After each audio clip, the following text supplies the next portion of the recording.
আপনারা দেখছেন TVN update. স্বাগত জানাচ্ছি আমি রানা রায়হান।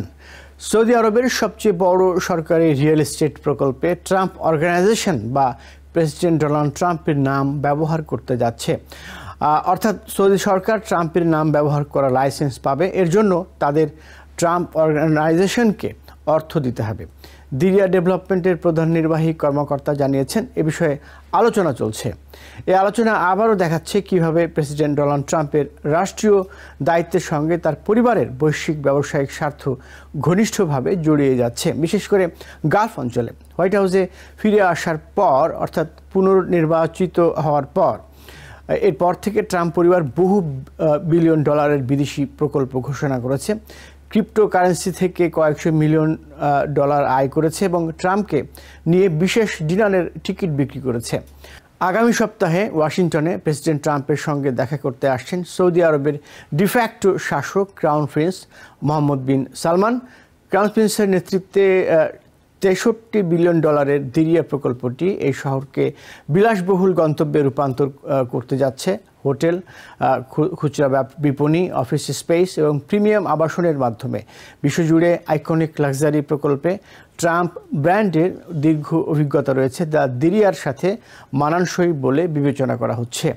দিরিয়া ডেভেলপমেন্টের সিইও এবং ট্রাম্পের দীর্ঘদিনের বন্ধু জেরি ইনজারিলো নিশ্চিত করেছেন এ বিষয়ে আলোচনা চলছে। তিনি বলেছেন, এখনও কিছু ঘোষণা করা হয়নি, তবে খুব শিগগিরই হবে, এটা শুধু সময়ের ব্যাপার। তার মতে, গত মে মাসের রাষ্ট্রীয় সফরে সৌদি আরবের কর্মকর্তারা ইচ্ছাকৃতভাবে প্রেসিডেন্ট ট্রাম্পকে দিরিয়া প্রকল্প ঘুরিয়ে দেখান। উদ্দেশ্য ছিল তার আগ্রহ তৈরি করা। পরিকল্পনাটি সফল হয় কারণ ট্রাম্প প্রকল্পের বিশালতা এবং ক্রেনের সংখ্যা দেখে মুগ্ধ হন।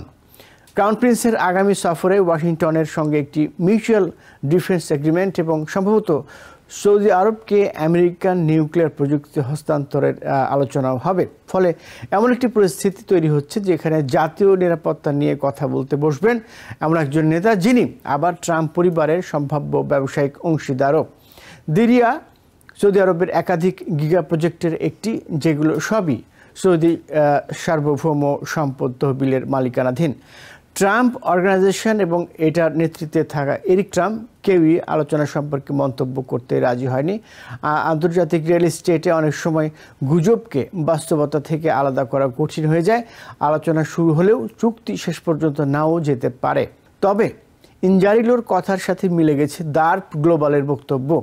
ট্রাম্প অর্গানাইজেশনের সবচেয়ে গুরুত্বপূর্ণ বিদেশি অংশীদার এবং আরব রাষ্ট্রগুলোর সঙ্গে ট্রাম্প পরিবারের সংযোগের প্রধান সেতু দার্প গ্লোবালের সিইও জিয়াদ এল-শার সম্প্রতি বলেছেন, সৌদি আরবে নতুন ট্রাম্প প্রকল্প আসছে। তিনি ইঙ্গিত দিয়েছেন গিগা প্রজেক্টগুলোর সঙ্গেই এর অংশীদারিত্ব আগাবে।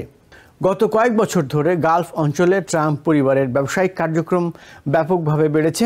জেদ্দায় একটি ট্রাম্প টাওয়ার পরিকল্পনায় আছে। রিয়াদে 2টি প্রকল্প ঘোষণা করা হয়েছে। দুবাইয়ে একটি ট্রাম্প হোটেল এবং টাওয়ার আগাচ্ছে এবং কাতারে একটি সরকারি রিয়েল এস্টেট ফার্মের সাথে ট্রাম্প গল্ফ কোর্স চুক্তিও হয়েছে। এসব প্রকল্প পরিচালনা করছে দার গ্লোবাল। গত বছর ট্রাম্প অর্গানাইজেশনকে 21.9 মিলিয়ন ডলার লাইসেন্স ফি দিয়েছে তারা, যার অংশ প্রেসিডেন্ট ট্রাম্প ব্যক্তিগতভাবে পেয়েছেন। গত মে মাসের রাষ্ট্রীয় সফরে সৌদি কর্মকর্তারা দিরিয়াকে ট্রাম্পের সামনে তুলে ধরার সুযোগ পান। প্রথম রাতে ক্রাউন প্রিন্স ও ট্রাম্প ঐতিহাসিক কেন্দ্রটি পরিদর্শন করেন।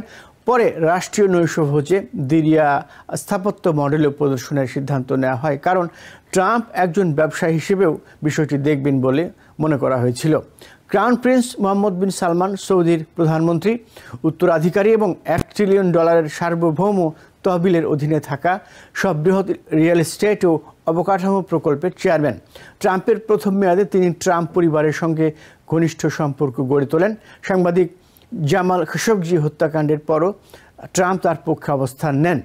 লিভ গল্ফ প্রতিযোগিতা ট্রাম্পের মালিকানাধীন কোর্সে অনুষ্ঠিত হয়েছে এবং সৌদি সরকার $2 বিলিয়ন বিনিয়োগ করেছে জ্যারেড কুশনারের ফান্ডে। দিরিয়া প্রকল্পটি 5 বর্গ মাইলের বেশি বিস্তৃত। 40টি হোটেল, বিশাল ব্যবসায়িক এলাকা এবং ব্র্যান্ডেড রেসিডেন্স থাকবে। ইতিমধ্যে $4 বিলিয়ন আবাসিক ইউনিট বিক্রি হয়েছে। বেশিরভাগ ক্রেতায় সৌদি সরকার। নিউ ইয়র্ক থেকে সম্প্রচারিত টিভিএন 24 টেলিভিশন বিশ্বজুড়ে বাঙালির কণ্ঠস্বর।